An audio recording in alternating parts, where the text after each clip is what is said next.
সেদিন রান্নাঘরে দেখি মা এক ঝুড়ি চিচিঙ্গে আলু কুচিয়েছে। তারপরে কড়াইয়ে পরিমাণ মতন সর্ষের তেল গরম করে শুকনো লঙ্কা আর কালো জিরে ফোড়ন দিয়ে পেঁয়াজগুলো ভাজতে দিল, আর তার সাথে কিছু কাঁচা লঙ্কাও দিল। পেঁয়াজটা মোটামুটি ভাজা হয়ে যাবার পর চিচিঙ্গে আলুটা দিয়ে দিল তেলের মধ্যে। এবার ওগুলোকেও একসাথে ভাজবে। টেস্টের ব্যালেন্সের জন্য স্বাদ মতন নুন আর চিনি দিয়ে দিল। ঠিক যখন সবজিগুলো অনেকটা নরম হয়ে আসলো তখন দিয়ে দিল একটা গোটা টমেটো কুচো।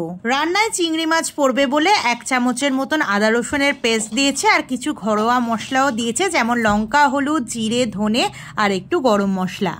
গুঁড়ো মশলাগুলো ভালো করে কষিয়ে নেওয়ার পরে মা আগে থেকেই ছোট সাইজের কিছু চিংড়ি মাছ ভেজে রেখে দিয়েছিল, সেগুলো অ্যাড করে দিল।